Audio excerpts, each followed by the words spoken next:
Welcome student, তোমরা দেখছো তোমাদের প্রিয় চ্যানেল জাস্ট ওয়ান স্টেপ। তা আজকে কারেন্ট অ্যাফেয়ার্সের খুবই ইম্পর্ট্যান্ট একটা ভিডিও নিয়ে তোমাদের সামনে হাজির হয়েছি। ওমেন্স প্রিমিয়ার লিগ মানে আইপিএল যেরকম হচ্ছে, ছেলেদের আইপিএল হচ্ছে ঠিক এর আগে হয়ে গেল, কিন্তু মহিলা আইপিএল মানে ডব্লিউপিএল লিগ, ঠিক আছে।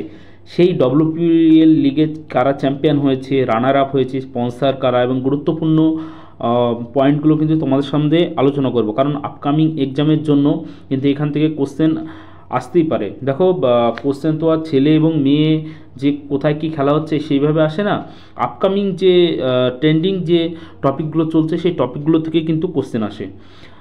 আর আমার চ্যানেলে যদি নতুন এসে থাকো তাহলে অবশ্যই চ্যানেলটিকে সাবস্ক্রাইব করে রাখো আর বেল আইকনটি প্রেস করে রাখো, আর ভালো লাগলে অবশ্যই ভিডিওটিকে লাইক করো। ঠিক আছে, চলো শুরু করি ভিডিওটি। দেখো, মহিলা প্রিমিয়ার লিগ, ঠিক আছে, 2025 সালে এটার কিন্তু 3য় নম্বর সংস্করণ ছিল, মানে 3 নম্বর হচ্ছে বছর ছিল। 2023 সালে ছিল প্রথম সংস্করণ, মানে প্রথমবার খেলা হয়েছিল কিন্তু ডব্লিউপিএল বা মহিলা প্রিমিয়ার লিগ, এটা খেলা হয়েছিল 2023 সালে প্রথম, এবং 2024 সালে ছিল দ্বিতীয় সংস্করণ। সময়কাল অর্থাৎ 2025 সালে যে তৃতীয় সংস্করণ কবে থেকে কত দিন পর্যন্ত খেলা হয়েছে, এখানে খেলা হয়েছে 14ই ফেব্রুয়ারি থেকে 15ই মার্চ 2025 পর্যন্ত। ভেন্যু অর্থাৎ কোথায় কোথায় খেলাগুলো হয়েছে, ভেন্যু দেখো বেঙ্গালুরু, লখনৌ, মুম্বাই এবং ভাদোদরা মানে গুজরাটের ভাদোদরাতে, অর্থাৎ এই 4 জায়গায় কিন্তু খেলাটা হয়েছে। তারপর দেখো যে কোন কোন মাঠে কোন কোন স্টেডিয়ামে খেলাগুলো হয়েছে। 1 নম্বর হচ্ছে বেঙ্গালুরু এম চিন্নাস্বামী স্টেডিয়াম, বেঙ্গালুরুতে খেলা হয়েছে। তারপর হচ্ছে লখনৌ একনা ক্রিকেট স্টেডিয়াম, এখানে খেলা হয়েছে। মুম্বাইয়ের খেলা হয়েছে ব্র্যাবন স্টেডিয়ামে, এবং হচ্ছে ভাদোদরা মানে গুজরাটে ভাদোদরা কোটাম্বি স্টেডিয়াম, অর্থাৎ এই 4 জায়গায় কিন্তু খেলা হয়েছে। তারপর দেখো যে মহিলাদের ডব্লিউপিএল প্রিমিয়ার লিগে কটা দল অংশগ্রহণ করেছিল, 5টি দল কিন্তু অংশগ্রহণ করেছিল। 5টি দল কী কী, Delhi Capitals, Gujarat Giant, Mumbai Indians, Royal Challenger Bengaluru এবং ইউপি ওয়ারিয়র্স। ঠিক আছে, 5টা দলের নাম অবশ্যই মনে রাখবে। তারপর দেখো ফাইনাল কবে খেলা হয়েছিল, 15ই মার্চ 2025 সালে কিন্তু ফাইনাল খেলাটা হয়েছিল। ফরম্যাট অর্থাৎ এই যে খেলা হয়েছিল এর ফরম্যাটটা কি, দেখো ফরম্যাট ঠিক ছিল, টোটাল ছিল 5টা দল। তোমাদের বলে দিলাম যে টোটাল কটা দল ছিল, 5টা দল ছিল। এই 5টা দলের ভিতরে কিন্তু 2টো করে খেলা হয়েছে, অর্থাৎ 4 দুগুণে 8টা কিন্তু খেলা হয়েছে।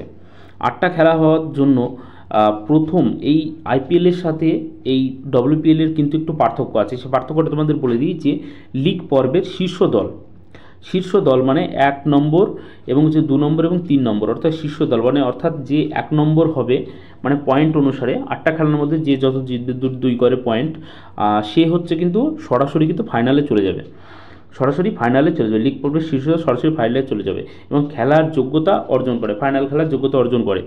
এবং দ্বিতীয় এবং তৃতীয় অর্থাৎ 2 নম্বর এবং 3 নম্বর দল, এই 2 জনের ভিতরে কিন্তু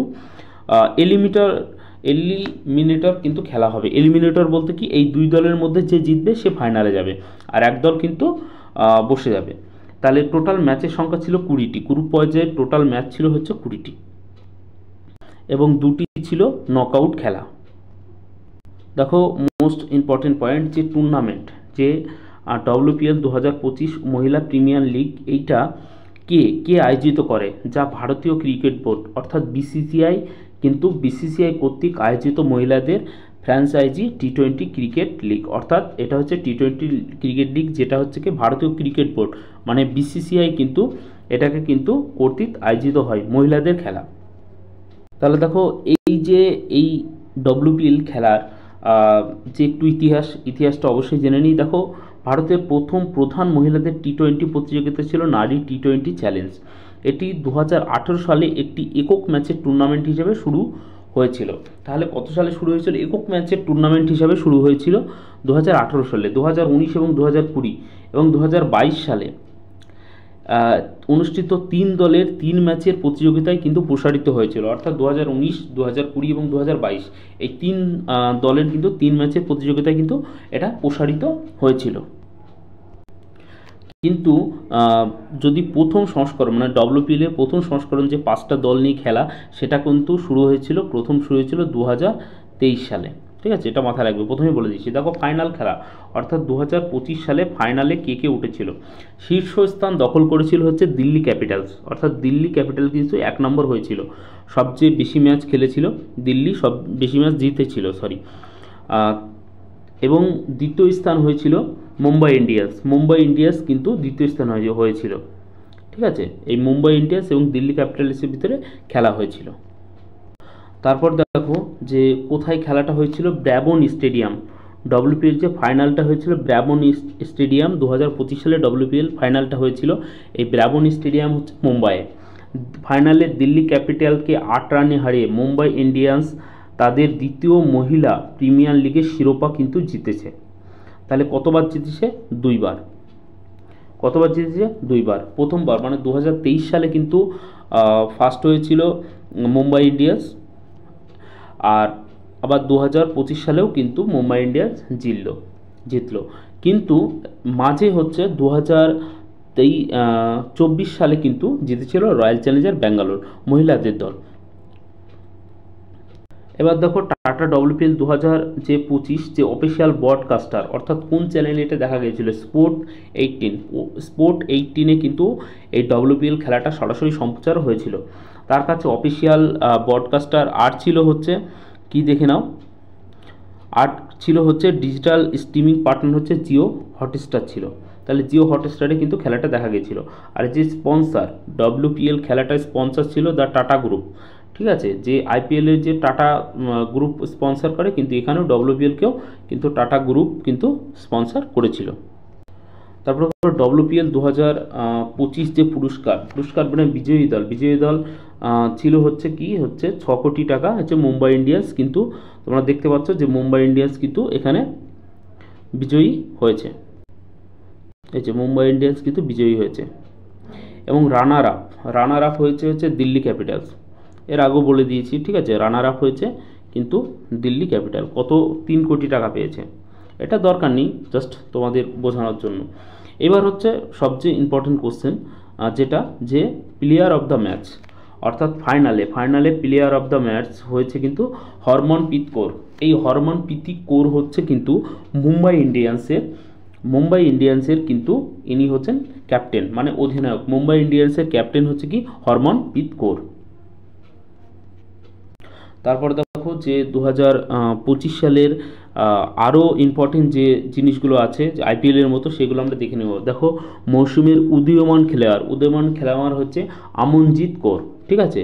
মানে আমনজিৎ কৌর ইনি হচ্ছেন মুম্বাই ইন্ডিয়ান্সের হয়ে কিন্তু খেলেছেন। তারপর হচ্ছে সর্বাধিক মূল্যবান খেলোয়াড় হচ্ছে ন্যাট সাইভার বান্ট, ঠিক আছে। ইনি হচ্ছে কিন্তু মুম্বাই ইন্ডিয়ান্সের হয়ে খেলেছেন। তারপরে দেখো অরেঞ্জ ক্যাপ কে পেয়েছে? ন্যাট সাইভার বান্ট, মুম্বাই ইন্ডিয়ান্স। আর তিনি করেছেন 523 রান কিন্তু করেছেন, অরেঞ্জ ক্যাপ পেয়েছেন ন্যাট সাইভার বান্ট।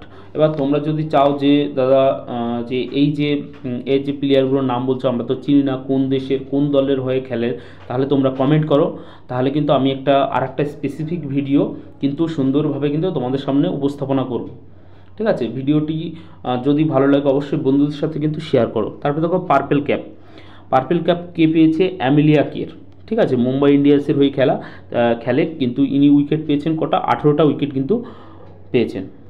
তারপরে দেখো সর্বোচ্চ ছক্কার পুরস্কার, অর্থাৎ সবচেয়ে বেশি 6 মেরেছে কে? অ্যাশলে গার্ডনার, গুজরাট জায়ান্টের হয়ে খেলেছেন। ইনি কটি ছক্কা মেরেছেন? 18টি ছক্কা মেরেছেন এই মৌসুমে, মানে 2025-এর মৌসুমে। সেরা স্ট্রাইক রেট পুরস্কার এটা হচ্ছে চিনেল হেনলি, ইনি হচ্ছে ইউপি ওয়ারিয়র্স, ঠিক আছে, মানে উত্তরপ্রদেশ ওয়ারিয়র্স পুরো নাম। তারপরে দেখো মৌসুমের সেরা ক্যাচ হচ্ছে অ্যানাবেল সাদারল্যান্ড, ঠিক আছে। দিল্লি ক্যাপিটালস বনাম মুম্বাই ইন্ডিয়ান্সের একটা খেলা হয়েছিল, সেই খেলায় কিন্তু সব থেকে মানে কি বলবো সুন্দর এবং দারুণ একটা ক্যাচ ধরেছিল। সর্বাধিক ডট বল, তোমরা জানো মানে কোনো রান দেয়নি যে বলে, সেটা সর্বাধিক ডট বল করেছে হচ্ছে শাবনিম ইসমাইল, ঠিক আছে। ইনি হচ্ছে মুম্বাই ইন্ডিয়ান্সের হয়ে 131টা ডট বল কিন্তু ইনি করেছেন। তারপরে দেখো ফেয়ার প্লে অ্যাওয়ার্ড কে জিতেছে? কোন দল? এটা হচ্ছে গুজরাট জায়ান্ট কিন্তু ফেয়ার প্লে অ্যাওয়ার্ড জিতেছে। তাহলে দেখো ইম্পর্টেন্ট কিছু জিনিস কিন্তু তোমাদের করিয়ে দিলাম। ভিডিওটা তোমাদের কেমন লাগলো অবশ্যই কমেন্ট করে জানাও। আর আমার চ্যানেলে যদি নতুন এসে থাকো অবশ্যই চ্যানেলটিকে সাবস্ক্রাইব করে রাখো, বেল আইকনটি প্রেস করে রাখো। Thank you for watching. সবাই ভালো থাকবে, ভালো করে প্রিপারেশন। আর তোমাদের কোন বিষয়ে ভিডিও দরকার অবশ্যই আমাকে কমেন্ট করে জানাও। ওকে, জয় হিন্দ, জয় ভারত।